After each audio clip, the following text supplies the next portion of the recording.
to the MMA Fan Podcast. Ladies and gentlemen, I give you Stu and Blake. Hello and welcome to the MMA Fan Show. I am Blake Harrison. Joining me as ever is Stuart Whiffen. Hello. We're here for a very a special episode today, aren't we, Stu? Little Q&A. Little Q&A. We threw it your way. I thought we were just going to throw into the void and get nothing back. I thought we were going to have to create Twitter handles and Instagram handles and pretend people are asking us questions. I didn't even consider that. That's a great idea. That's what we'll do. But no, we've got loads. Our man in the booth. Yes. Can we call him the man in the booth?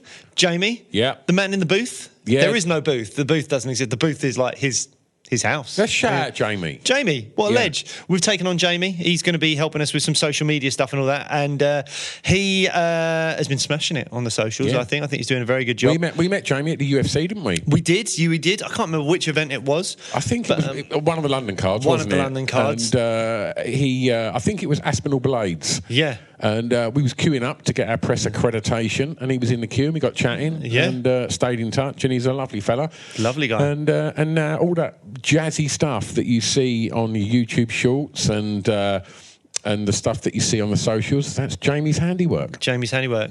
Shout out, Jamie. Thank you very much, mate. He might be editing this episode. He may well be doing that. Very episode. So Jamie has compiled a bunch of questions from you lovely watchers and listeners out there. And Thank you, because they've come in abundance. Yeah, we really appreciate that, because otherwise this would have been a very short episode. Yeah. I don't even know how long we're going to go on this, but we've got a bunch of questions, so I suppose we should just smash through them. First one I've got is from @Hake Barrison. Where do you get your hair cut? It looks incredible. What a knob. But thanks for noticing. I did get my hair cut recently. Thank Cheers, you. Mate.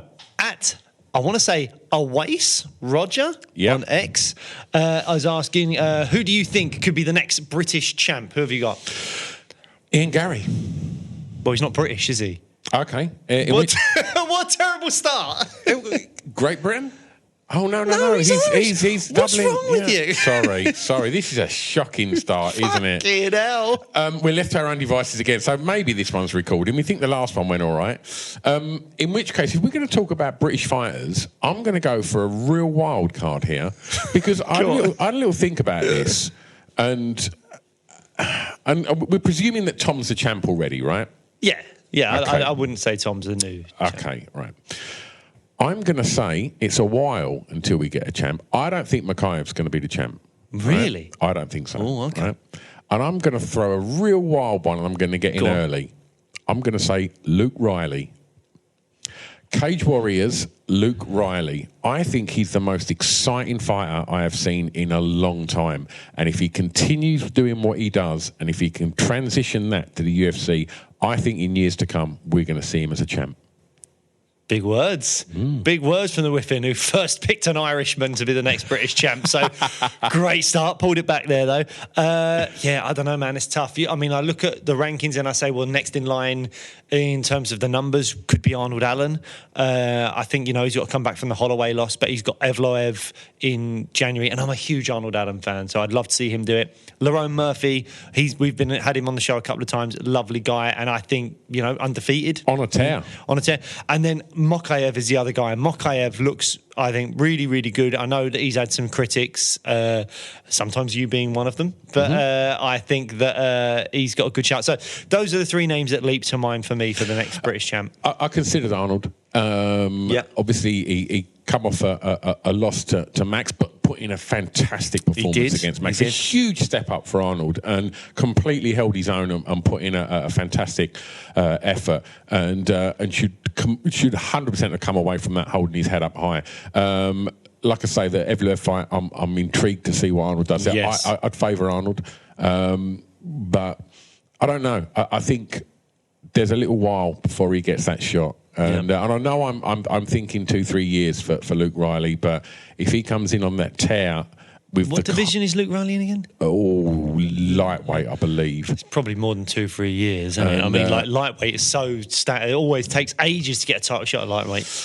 He has got absolute knockout power, and he's such an exciting fighter to watch. And so I went a little bit rogue with this one, and I chose someone a little way down the line, and but he's the person that's exciting me the most. Okay, all right. Shall we move on to at Jack 919244138? It's catchy, isn't it? Catchy. Jack 919244138 on X. Do you reckon his mates call him 138? Well, Jack, thanks for writing in. Who wins, Prime Darren Till or Ian Gary? Ian Gary, easily. I would say Ian Gary as well. Yeah, I think we didn't see Ian Gary fast-tracked. I think Ian Gary, the next British champion. Well, I think that Ian Gary chose the right path. I think he's done it quite slow and steady, but he's ascended fast because of his star quality. But I think Darren Till got put in the big fights too soon. I think people got caught up in the hype with him, and when he did fight some of them beasts, he didn't do very well. What would you say was his peak performance? Darren Till's? Yeah. Oh. Cowboy Cerrone? Exactly. Tail end of Cowboy's career.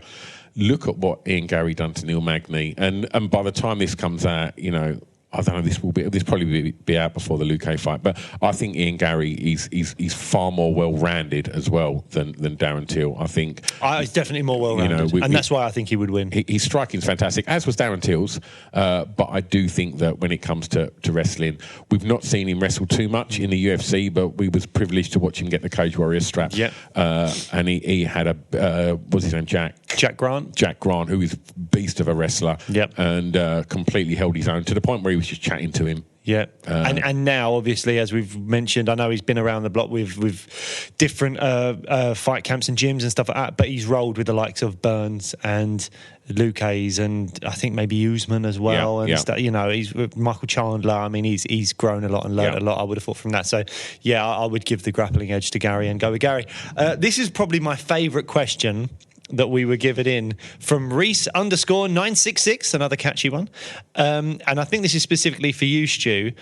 If you had to pick 5 fighters, past and present, for a security team at the club, who would you pick? And I just want people to know, you do club nights. Yes. You work at club. Do you want to shout out the club? Or yeah, I've worked at the multitude of clubs over the years, putting on events. But my baby is a club in Essex called the Pink Toothbrush, and I've worked there 30 years. And Reese is my head doorman, and we whittle the nights away on the front doors of the club just talking about UFC, and he's a top lad, and he's a fantastic fighter. And I think in the coming years we're going to see him edge his way into Cage Warriors and cause a bit of a stir there. And so, well, to break it down, when you're picking your door team, you need a mixed bag. Right, so this is what I've gone for. I'm just sitting back and letting you take. I'm really fascinated by this. How do you construct the best door team? What you can't do, right? You can't have like 5 Sean Stricklands on your door, right? You can't do that. They'll just be whipping out guns. Exactly, and him. You don't need a Bryce Mitchell on your door. You don't need that, right? Because you need people that can talk, and you need some size as well, which can be the obvious deterrent when someone's thinking about playing up. If there's a Tom Aspinall on the door, people might just think, I don't really fancy me chances here. But anyway, so I've kind of put together me door team, right? So for size, I've gone for Cyril Gahn, right? Nice. Because he's a lump, but he's very calm, and he's got a very nice manner. So I think as much as it's a deterrent, and that kind of, kickboxing style, he hasn't necessarily got a, he can just boot someone across the road, and I can't, should that ever present itself. But I think he's very calm, and I like that. And I think he'll bring in a crowd of the ladies as well. I think he's an attractive man. The ladies love the CG. Ladies love him. Right, so I'd have him as me lump, and I like to have a mixed bag. So I'd have Ronda on the door. Yeah, and important to have a female door person. Absolutely, and also not Amanda Nunes. No, I think Ronda, because my thoughts behind Ronda is she hasn't necessarily got to start brawling with people. She's like, whoop, you're down, armbar. Oh, yeah. And so I'm thinking... Bit of a hothead Ronda, though.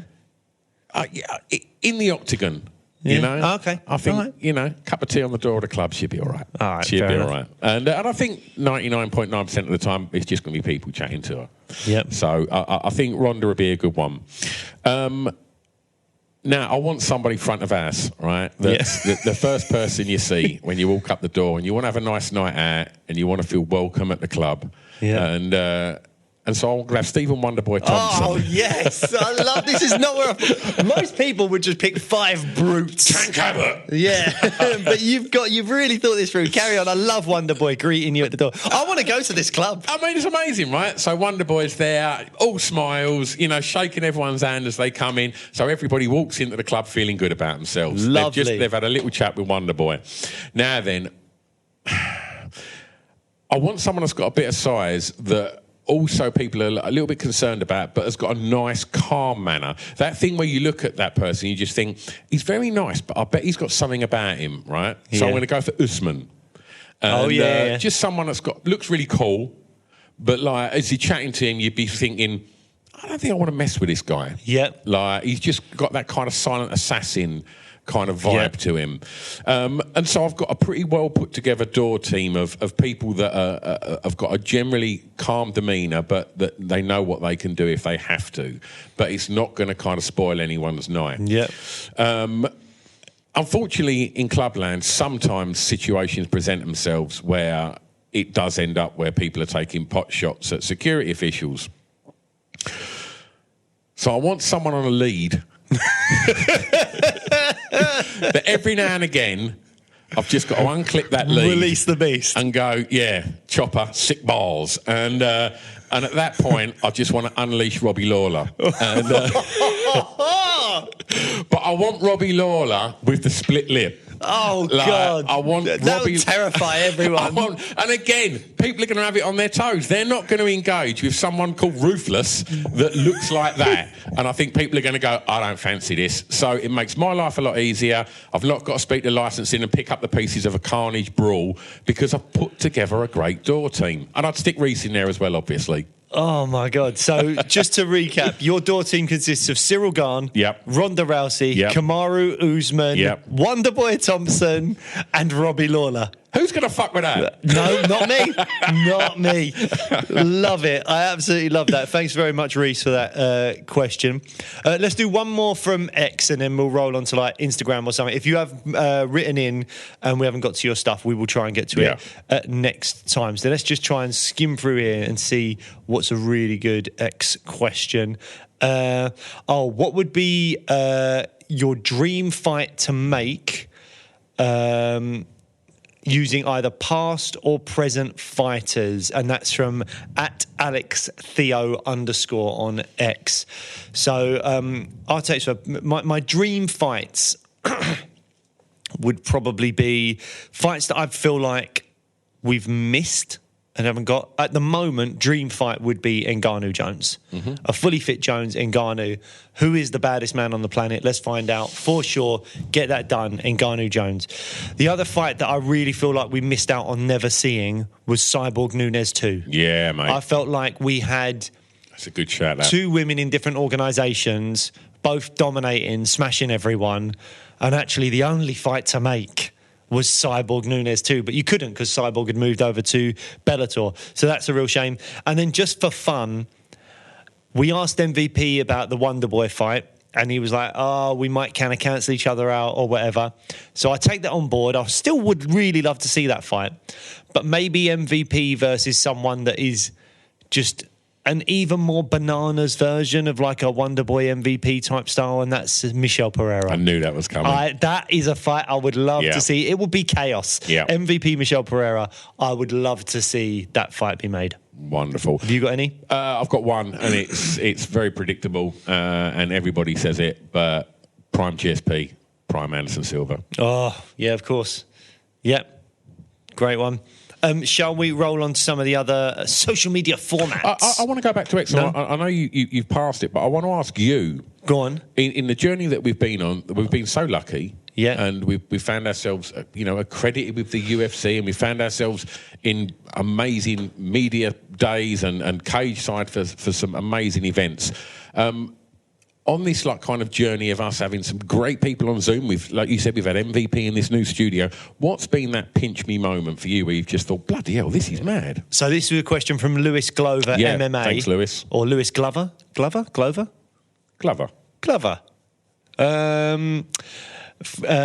On X, biggest pinch me moments. I think just being cage side for the London events. Yeah. There was the pay-per-view, there was the first card back after the pandemic. Yeah. Like that, those moments were like, Jesus, we're here. Like the first time got to do it, to be there and go, we're at all the media events, we're cage side, all that stuff. I mean, that was, they were pinch me moments. They were moments where I think, we were looking at each other in times and just going, how have we pulled this off? Yeah, I know. How have we got here?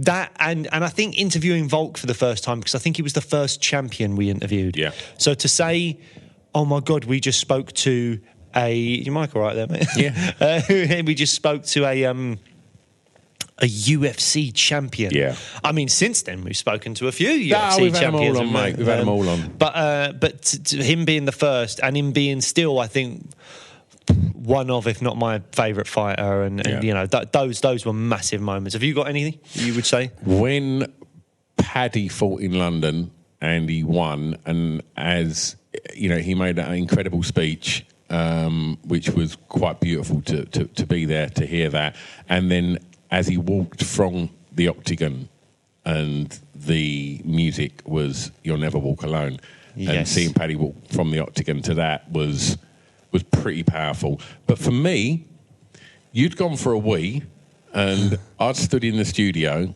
in London, and all of a sudden, in walks Bruce Buffer. And I'm like, oh my God, I'm in a room with Bruce Buffer, and I worried that he was going to be, right, come on lads, we've got 20 minutes, let's get this done.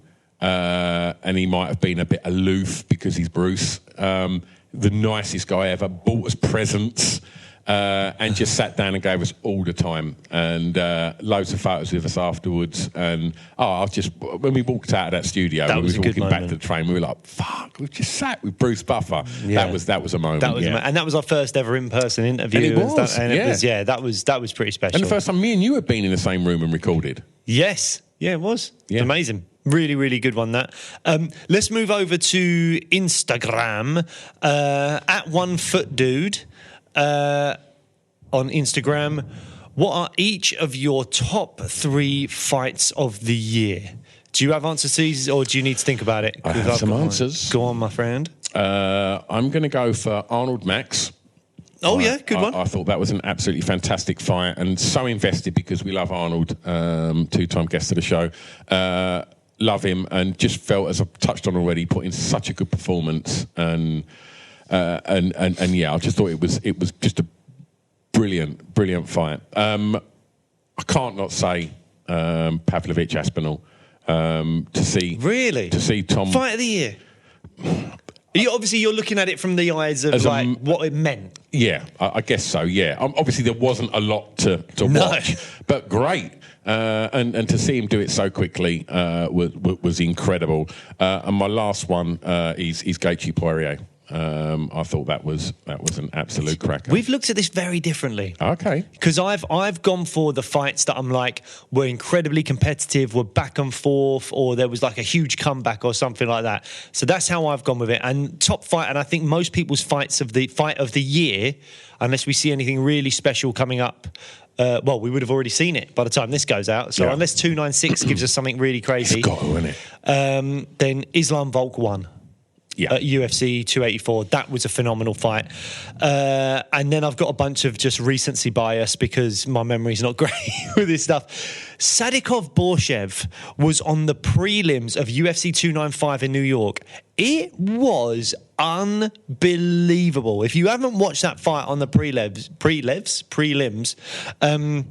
Nazim Sadikov versus Slavaklaus Borshev, that was just an absolute absolutely cracking back and forth war of a fight, and that is one of those fights where you're just watching it with your hands like on your face, just going, what am I watching? And I think similarly, Dan Hooker, Jalen Turner at UFC 290. Great shot. Dan Hooker looked like he could have been out of it. Jalen Turner was hitting him with some big shots, a head kick at one point, and then Turner just seemed to gas out, and then Dan Hooker came back. And Dan Hooker dyed his hair red in that fight, didn't he? Yes, he did, with his own blood. That was a crack. So those are the fights that really do it for me. And this is maybe a question for you, Stu, because you love you're a big Cage Warriors guy. At Michael Smith 93, who are your Cage Warriors guys to watch, potential UFC stars in the next year or 18 months? Well, I think it's safe to say that I'm going to say Luke Riley. Yep. He's up at Paddy's gym. Next Gen. Next Gen. And I mean, there's some killers coming out of there at the moment. But there's a fighter that trains with Brad Pickett and Nathaniel Wood. I knew you were going to say him. Called Lon Kavanagh. And he's looking so exciting. I'm really excited to see what comes from there. And if there's any listeners here that are just diehard UFC fans, I can't recommend Cage Warriors enough. I just think it's absolutely fantastic. And as we know, it's a breeding ground for future UFC stars. You know, most of the big Brit fighters have all come through Cage Warriors.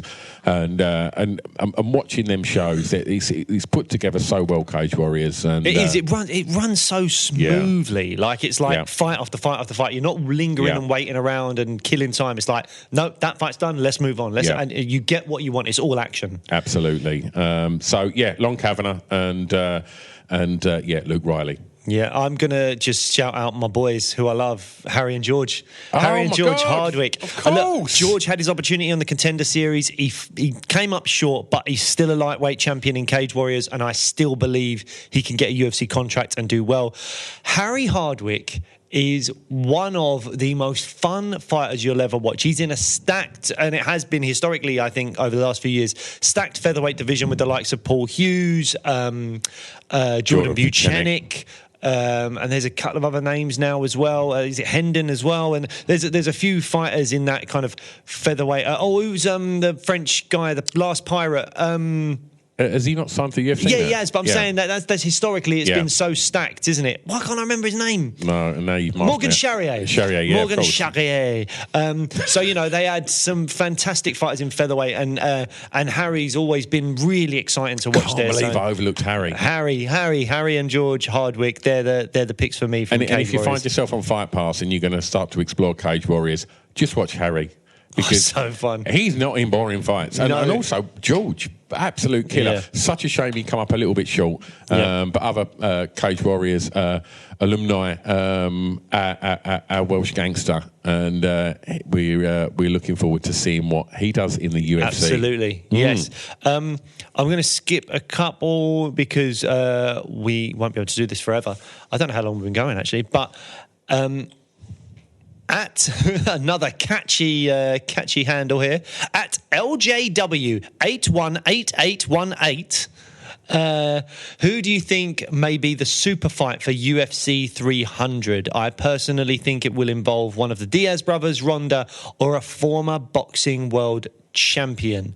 So that's LJW818818 on Instagram. Any thoughts? All I'm seeing on social media is Diaz GSP.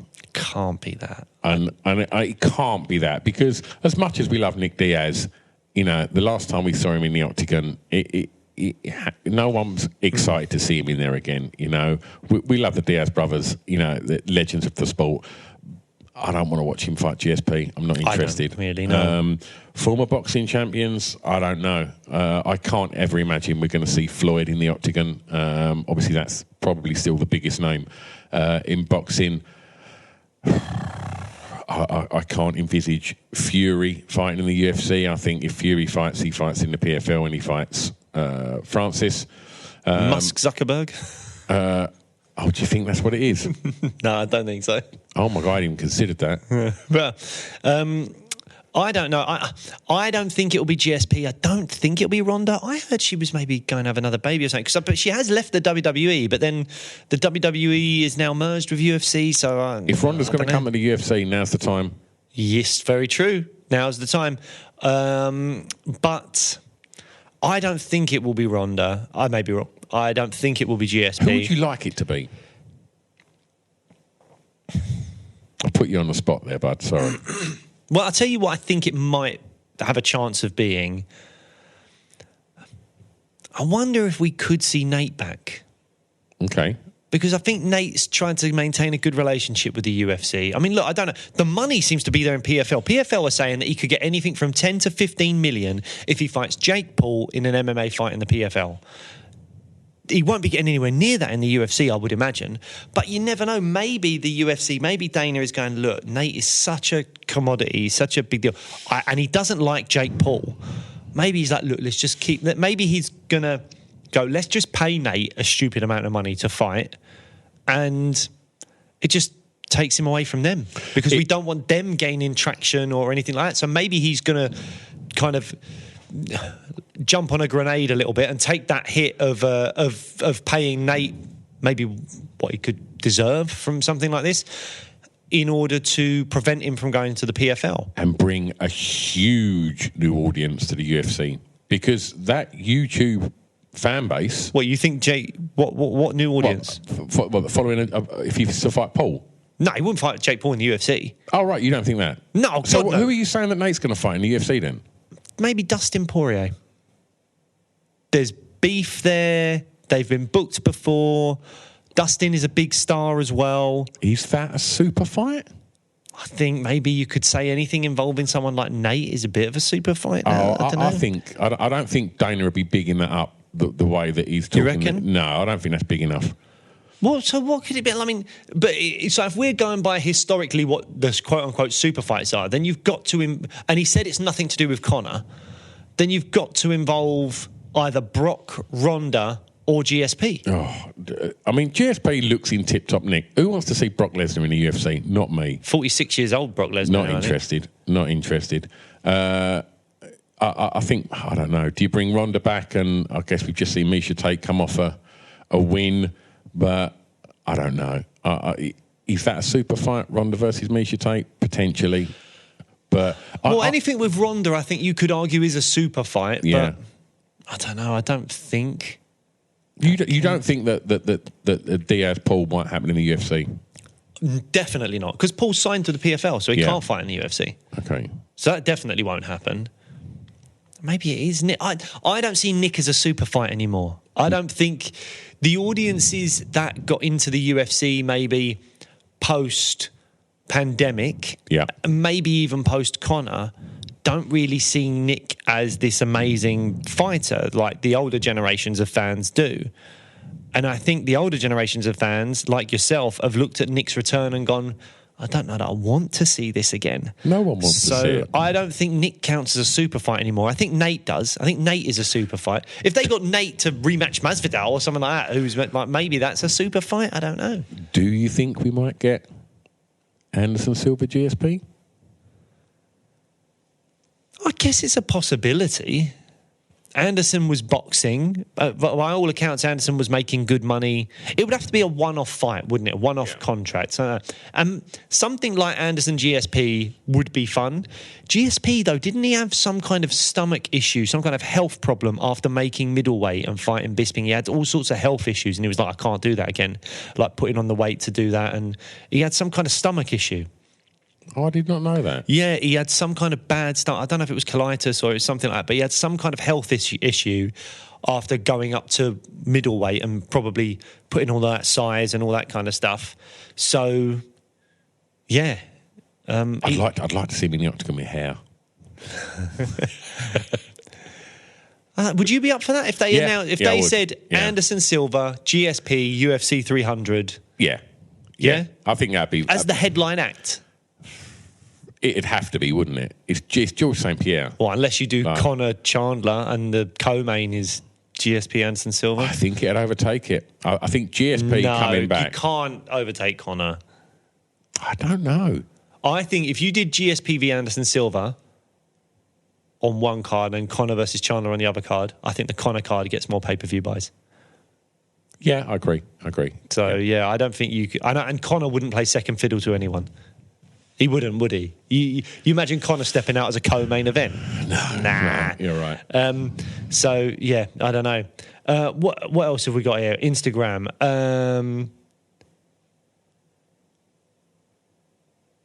Right. All right.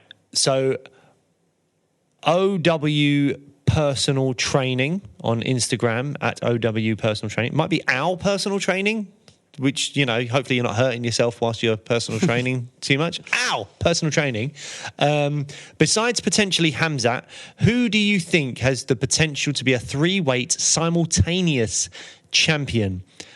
I would come in straight away and say Chimaev couldn't be, because he can't make welterweight anymore, and he's not going to be a heavyweight champion. So even that is even beyond Hamzat Chimaev. I have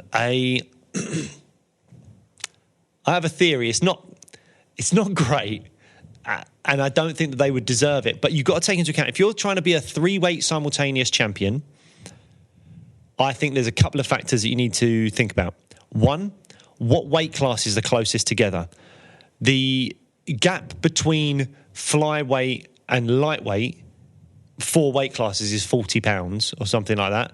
The gap between middleweight and light heavyweight, middleweight and light heavyweight, that's already like 20 pounds. So I think you want to pick people that can go between all of the smaller weight classes, because the gap is smaller and the size difference won't matter as much. And then you've got to think, who's got the star power to strong-arm the UFC into giving them an opportunity to become a 3-weight simultaneous champion? For me, there's only one answer, and that's Sean O'Malley. That's the only person I think could do it, because I think the UFC would potentially give him the opportunity. I think it's very possible that Sean O'Malley could beat Cheeto and then go, oh, I've only defended the belt once, but I really want to just move up in weight. And the UFC, because he's a star and because he'll make money, will go, sure, yeah, here's Volk or Topuria or whatever. And you never know. He's tall and rangy. Maybe he could get something. I don't think he would win against Volk or Topuria, but crazier things have happened. We've seen this year's Sean Strickland and all that stuff. And then he might step up and go, oh, I don't want to fight Islam, but maybe, I don't know, maybe a Charles Oliveira, or maybe a Connor's come back and done something crazy, or maybe, you know what I mean? Like, there's a world in which it could happen for Sean O'Malley. I don't expect it to happen, but I just think, who else out there has got that star power and is in the weight classes where you can actually move across the weight classes a bit easier? Shout, mate. That's a great shout. There's no one else I can think of. No, likewise. I hadn't even considered O'Malley. I was struggling with this one. Yeah, that's a great shout. I think that's the only potential there. Yeah, that is like gun to my head. I have to pick someone. I don't think he will do it. I just think he will have more chance than anyone else on the current roster to do it. Yeah, I hear that. So, yeah. I'm going to ask from Just Faze. He put, he actually put, could the UFC benefit from working with other combat sports such as boxing? What do you think on that? Because we're seeing people go to other organisations for these hybrid fights, and it seems that Dana's like, we're the UFC, and it seems a bit of a closed door. And I guess when they have bought, I don't know, who was did James Toney fight? No, he didn't fight in the UFC, did he? I'm not sure. I can't remember. That was bit before my time. But, I don't know. I don't think, unless this super fight is something huge that involves a boxer, then I don't know. I think the UFC is doing all right, and I don't see why they would work with another organisation to water things down. Obviously, historically, they've just bought all the other organisations that were sort of treading on their toes, and we're seeing Dana consistently laughing at this this buyout of Bellator by PFL. He doesn't. I don't know. Maybe if he's laughing about it, then maybe it is a genuine concern. But I don't think.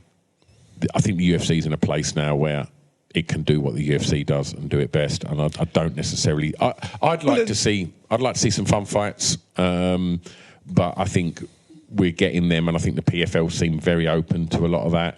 But the question is not could they benefit from working with other organisations. It's other combat sports. Okay. So that to me is like and they said such as boxing or something like that. So I suppose what that question means to me is how would they benefit in other way from working with other sports? Now, the only company that seems to do that to any kind of success seems to be One Championship. They've got their Muay Thai, they've got Jiu-Jitsu, they've got all that kind of stuff. I don't think that works for the UFC model. I don't think that would work. I think the only... John Lineker, Liam Harrison, yes, please. Yeah. But the only way I think working with other combat sports could benefit the UFC is if they gain an audience from somewhere else, and that would probably be boxing. And the only way they would do that, I think, is by having like mixed rules fights, like what they're talking about with Ngannou, Deontay Wilder, and PFL. Yeah. That in the UFC could work. You throw in John Jones or Tom Aspinall against insert top-ranked heavyweight boxer here in a mixed rules fight with no takedowns, 4-ounce gloves. That could be fun. That's where this could garner extra interest, is by going, we're doing something different. It's not an MMA fight. It's not a boxing fight. It's a mixed rules fight. And the intrigue is going to be in how do the rule sets shape the fight? And that, I think, is fascinating. If they do Deontay Wilder versus Ngannou in the PFL with no takedowns but 4-ounce gloves, I'm interested. I'm really interested. So those kind of like weird hybrid fights, they create something new. We could see a step forward in combat sports where we go, this is an interesting little crossover. This could work. But ultimately, as you said, the UFC are, they just got the merger with WWE and all that. UFC was valued at like 12 billion or something like that. They don't need to do anything. And I actually think if they did start incorporating other sports into their shows, the other sports would benefit. Like, if they started going, we're going to have 2 kickboxing fights or Muay Thai fights on every card, those sports would benefit. People might start going, we'll watch a bit of Muay Thai as well as MMA. But I don't think the UFC would benefit. So, no, I don't think it would help the UFC to work with other sports necessarily. From Ross Brown, what is your most goosebump moments in UFC history? For me, the most goosebump moments where I felt so emotionally attached to an outcome or a fighter or something like that, it has to have been that kind of featherweight stretch for Conor.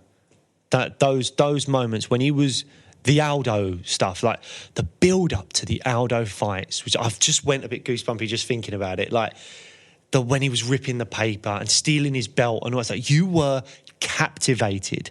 I feel so lucky to have been interested in the sport at that time and to be following it, because you saw something really special with the whole build up to that fight. And then when Aldo got injured and Mendes stepped in, and you were like, last minute replacement, totally different style of fighter. We then find out later on in documentaries that Conor was injured for that fight as well. And when he walked to the octagon, he looked pale, he looked gaunt. The weight cut was clearly not a great one for him. That scene backstage, wasn't there, where Faber kind of went up and squeezed his belly and he got really aggressive with him. That's the worst I've seen him on the scales, that fight. I believe that was the first, I might be wrong, he said, but I think that was the first Reebok deal fight. And Reebok deal had something where they implemented the no IV clause for fighters or something like that. So maybe it was possible that Conor was having IVs previously and then had to not have it, and you could see it in the weight cut that he looked terrible. So when he was walking out to that cage, as at the time a huge Conor fan, I was so nervous for him. I was really nervous. And then fast forward to him winning, and then the Aldo walkout. Was it with Sinead O'Connor that the Aldo walkout? That's on mine. Those moments seeing were Sinead O'Connor up the top, singing like fucking hell, like the whole of Ireland would have been losing its fucking shit. It was incredible. Yeah, that was one of my moments. And I want to throw in a crowd singing, and we've obviously heard, people, the crowd singing for Darren Till, singing Neil Diamond and stuff. Zombie walking out for his last fight, and that whole auditorium singing the Cranberry Zombie. Oh my God! I mean, that was amazing. But I also think that song, even more so, for Peter Queally when he walked out for his first main event. God. Was that in Dublin? Yeah, as well? That was insane. And because that song obviously has so much of an emotional. That was in Bellator, wasn't it? Yes, yeah. And I believe it was against Patricky Pitbull, which he lost, I think. He did lose that, But that song obviously has so much more meaning with Ireland in general, with the content of the song, the context of the song, and how did I think for that crowd to be singing that, and for it was just crazy. Yeah, it was absolutely crazy. And as someone that, look, Peter Queally is not a global star. He's, well liked in Ireland, in Bellator, all that stuff, but he's not a big star. And I just think for him to have got that pop and for that to resonate through the TV like it did was phenomenal. I'm going to shout out Jack Shaw, crediting his dad, and his dad he's talking about his dad's struggles with his cancer diagnosis. And, we've had Jack and Richard on, and two of the nicest people that we've met in the sport, and the bond that they've got, he's absolutely beautiful. And to see him take that moment and shout out Richard, and you could see Richard was quite overcome with emotion when he done that. And I think we'd had them on just before that as well, and I think it was was just lovely to see it and to take that moment and really make it about something personal. I thought it was lovely. Yeah, I agree. I don't know if we should answer this one or not, but I'm going in. Cindy Hawkins on Instagram, the one that got away. We've had some cracking guests. Is there anyone you almost got to interview but lost at the last minute? Any superstars that you nearly snagged? Now, this is a bit of a weird one. You're looking at me like you should not answer this question. No, we nearly got him, but he kept literally. He walked away, didn't he? I don't know what you're talking about now. It's not what I was going to talk about. Oh, really? Yeah, I don't know what you're talking about. I'm talking about Johnny Walker. Oh, well, that was a bit back and forth. Hopefully, we'll still get him on. Yeah. The big one for me was I was doing a play at the time, and I messaged this person because they'd been out of action for a little bit, and they came back to me, and I was super excited about it. And then it all just went a bit cold after that. Joanna Jacek. Oh my God, yeah. I was in the dressing room for this play, and I was bouncing up and down. And everyone was like, "What are you going to?" I was like, "We might get Joanna," and they were like, "We don't know who that is." I really wanted that, and she is someone that I think she built that strawweight division, and what a champion she was. I would love to get Joanna on the show, and we were close-ish at one point, and it just didn't quite work out. We nearly had Darren Till. Can you remember? No. We nearly had that. Was it on this podcast or was it on my music one? No, it was this one. Oh, here he goes, bringing up his other podcast. Was it this one or was it all the other podcasts I do? No, I was lose track. Can you remember? I was on holiday and I was literally in a caravan park and I had no Wi-Fi and I was stressing and I had to go and speak to them and they let me use that. Oh, no, this was for us. It was. And they in the end, I was at this weird little thing in the break in between lockdowns, I think, and I went, "Can I use your office, please? I need Wi-Fi." And they were like, "Why?" And my kids were like, "Can we just go in the pool?" And I'm like, "No," and I've got all my podcast stuff trying to get in this little office to interview Darren Till over Zoom. And then I think it was all set up, and then, it all fell through. It all fell through, yeah. Oh, that was a shame. I thought I was going mad then, but it was this, wasn't it? No, it was this. Yeah. You've just sparked a memory off in my head. Yes, you're absolutely right. There's a question about Brock Lesnar from Alex_Povey. Do we, he fought at UFC 100, 200, so 300 would be apt. He's also taken 6 months away from the WWE. Could he be training for a return for the UFC? And should he fight? Or who should he fight? My thing is he's 46, and if he does fight again, it's certainly not going to be under any kind of drug testing body. So I'm not sure how I really feel about Brock Lesnar coming back, unless they say to Alistair Overeem, you can come back and be on all the steroids as well. So Alistair Overeem's looking like a featherweight at the moment, so I don't think he's going to be... Really? Have you not seen him? No. Alistair Overeem has literally, has obviously stopped training at a certain level and stopped eating at a certain level. Yeah, he's tiny. Really? Oh, I'm going to find a picture of him. Please do. Can you get it up on the screen? Oh, yeah. Let's do that. Yeah. Right. So while you do that, let's move on to some TikTok questions. Who's most likely to beat Islam Makhachev at lightweight? That is from, and I'm sorry if I'm butchering this, Elior.Ioannou. Ids, so ELYOR.IDSS on TikTok. Who's most likely to beat Islam Makhachev at lightweight? For me, it's Arman Tsarukyan. Arman Tsarukyan, I think, as we've mentioned on this show before, lost to Islam in his debut. He was very young, but he gave Islam a really tough fight. I don't think there's anyone else in that division that can match up with Islam well enough in the grappling and the striking, and I think Arman can do it. Other people might think Gamrot, but for me, despite the judge's decision, Tsarukyan beat Gamrot.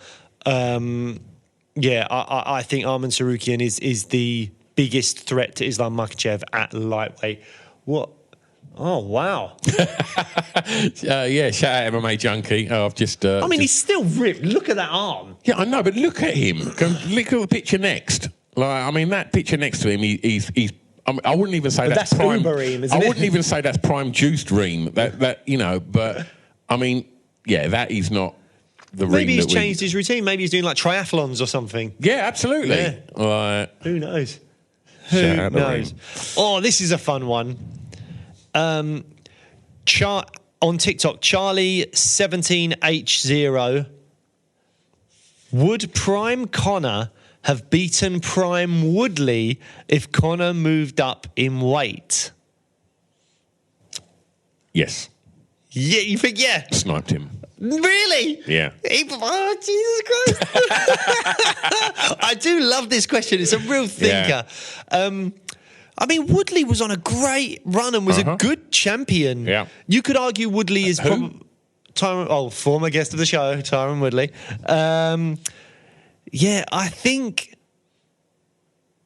I think Woodley struggled more with wrestlers than he did strikers. Like Usman pushed him up against the fence. Colby did it to him. Burns. I don't think he struggled massively with strikers until Jake Paul, obviously. Oh my God, I forgot about that. I know, just twice he got beat by Jake Paul as well. How powerful would Prime Connor have been up at welterweight? Would he have been powerful enough? I think he would have put him away quickly. You reckon? I think Woodley would have come guns a-blazing, and I think Connor would have just sniped him. I think Connor could have done a number on him mentally in the lead up to a fight. Oh, God, yeah. I think Woodley was always someone that seemed like he was very unhappy with the fact that he wasn't getting the love from the fans. And I can understand why. He was a good champion. Yeah. But the fans never gravitated towards him. And I think he also didn't always click with Dana. Yeah. And I think Connor could have really done a number on him mentally in the lead up to a fight. So that would have had a huge impact on the fight. I'm going to say no, he wouldn't have beaten him. I'm a firm believer that size matters, and I really think Connor, that was the best at 145, going up to 170 to fight Prime Woodley at the time, the champion, the guy that hadn't been beat by Usman yet. Mm-hmm. I think Woodley beats him. Okay. What do you want to go for next, mate? That Elite Ginge on TikTok, which is a name I'm a big fan of. Would Zabit have become a world champion? Simply, yes. Zabit Magomedsharipov, I think, wow, he was such a beast of a fighter. Arguably some cardio issues. He slowed down in third rounds every now and again, but he had great kind of he was a Dagestani fighter. He had good wrestling, but he was tall, skinny, and had fantastic striking as well. More like a Saeed Nurmagomedov than like a Khabib Nurmagomedov. But a phenomenal fighter, very tall and slim for the weight class, rangy, used his spinning attacks really well. I was a big Zabit fan. And didn't he retire to become a doctor? I love that. Love that. Just went, no, I'm done with all this. I'm going to be a doctor now. Yeah. Absolute mental. I think his younger brother still fights or something like that, but not in the UFC yet, as far as I'm aware. What a switch. What a switch. Moving from smashing people up to literally patching people up. Unbelievable. But yeah, Zabit would have been a world champion for me. I loved Zabit.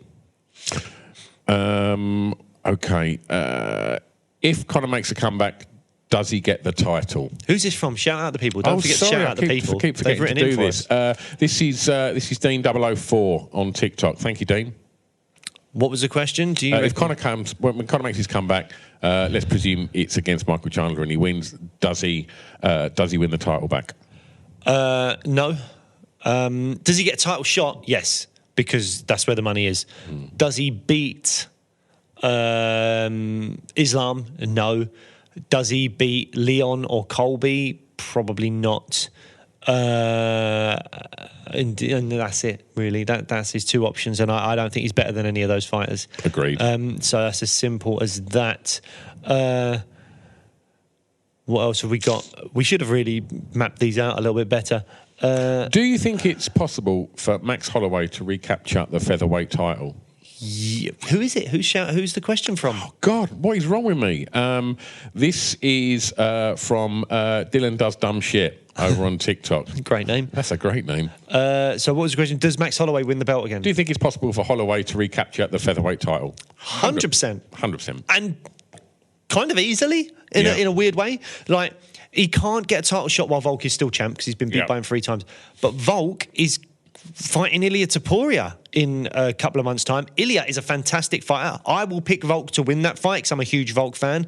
But if Ilia won that fight, I would not be surprised at all. And if Ilia wins, who's next up? Max Holloway. Max Holloway. So we get Max. The Blessed could have a title shot by June of next year. And could he beat Ilia Topuria?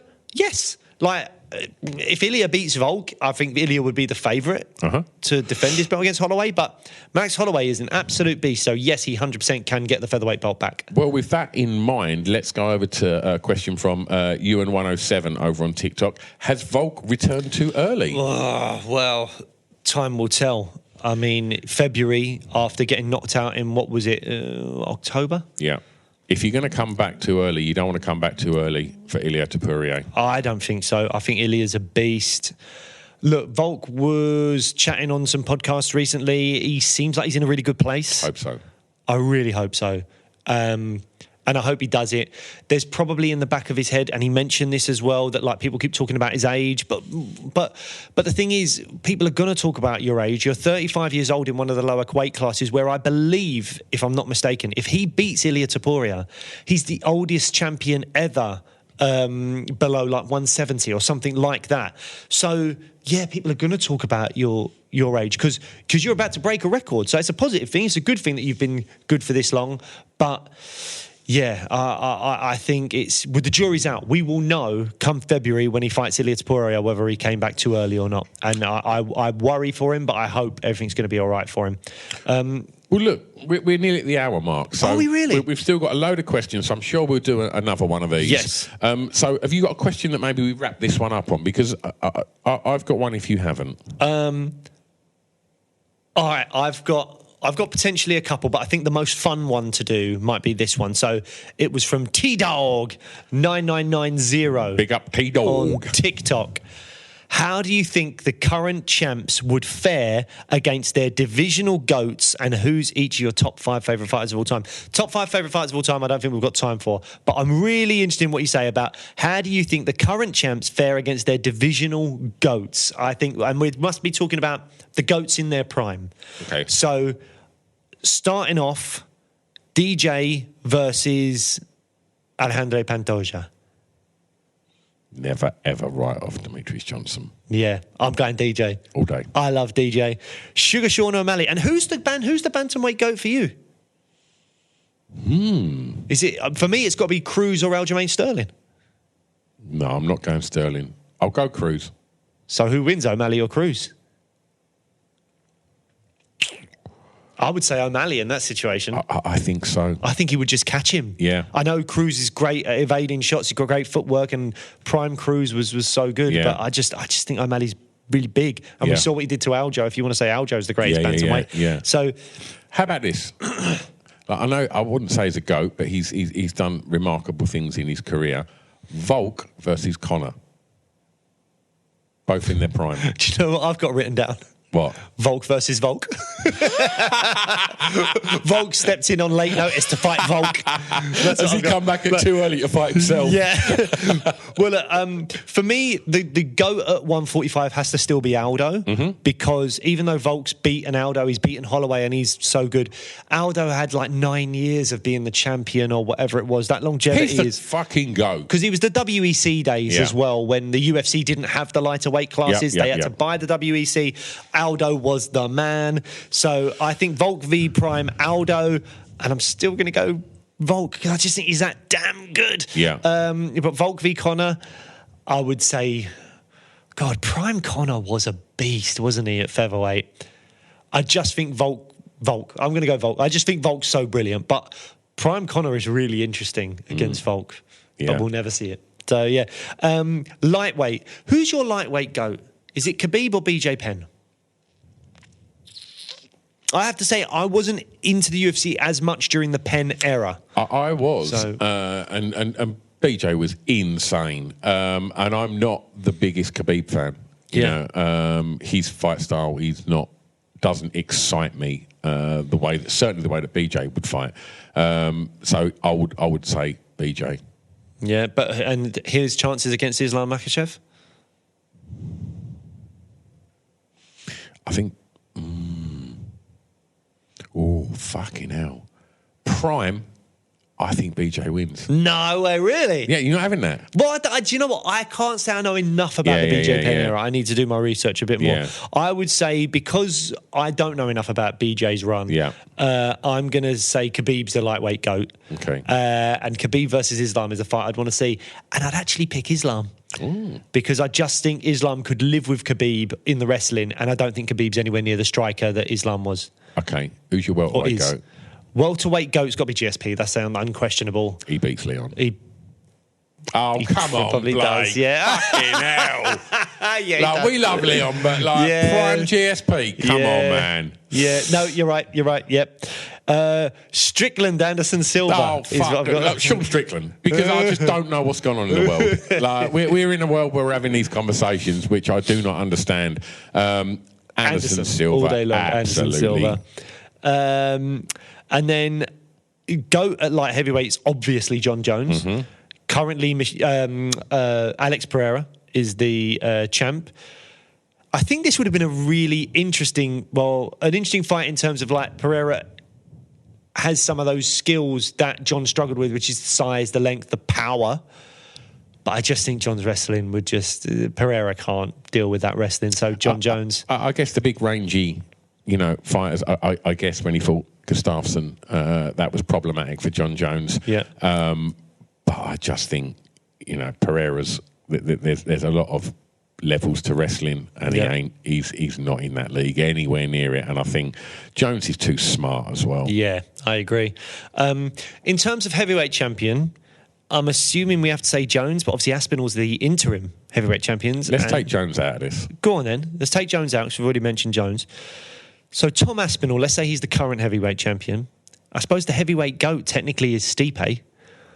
It's very difficult to see past the Stipe we saw in attendance recently, the kind of old man Stipe, but prime Stipe from, say, 4 or 5 years ago against Tom Aspinall. I think Aspinall just outboxes him and footworks him. I'm not writing Aspinall off against anyone. I think Aspinall will be the heavyweight GOAT in 5 years' time. I think what we've seen, he ain't put a foot wrong. No. And he's making easy work of it. And I think that boxing ridiculous. And if he ends up hitting the canvas with Stipe, there's no flaws in his ground game either. Aspinall. Right, so let's try and tally these up. We had DJ winning for the GOATs. You had BJ Penn winning for the GOATs, but I went for Islam. GSP winning for the GOATs, Anderson winning for the GOATs, Jones winning for the GOATs. And then on the other side, we had Sugar winning for the new champs, Volk winning for the new champs. Well, maybe Islam winning for the new champs, but we won't include that. And then Tommy Aspinall. So I think the GOATs win it 5-3, if we're going particularly by your one. Okay. It's a bit closer if we go with mine. Should we talk about some women? Oh, yes, of course. Yeah, my bad. It's very hard to pick GOATs at... there's nothing at featherweight. Yeah. It's just Nunes, and that's it. Bantamweight to me seems similar, because Nunes is the GOAT and there is no current champion. So that's kind of a bit of a pointless endeavour as well. In terms of flyweights, Shevchenko is the GOAT, and she only just got beat by Grasso, who's the current champ. So that, again, is a bit of a mute point. No, she drew, didn't she, most recently? She lost and then drew with Grasso. And so the only division for the women you can really talk about is strawweight, and we've also seen that fight. Yeah. Joanna is the greatest strawweight, and Zhang Weili is the current champ, and they fought twice, and Zhang's won twice. Yeah. So that was quick and easy. It's pretty straightforward. It's only because women's... And Zhang's going to go on to be a GOAT. I think it's very possible. I think that's the thing. With women's MMA, it's been going a lot less time than men's MMA, particularly in the UFC. Yeah. So it's very difficult to kind of balance out. The GOATs are usually... well, very recent champions, as we've seen with Shevchenko and Nunes. So, yeah, very, very tricky. Strawweight's the only real division that you can do much in with that. And even then, we've seen that fight twice. So, very difficult with the women's divisions to do much of that. But in a few years' time, hopefully we will be able to.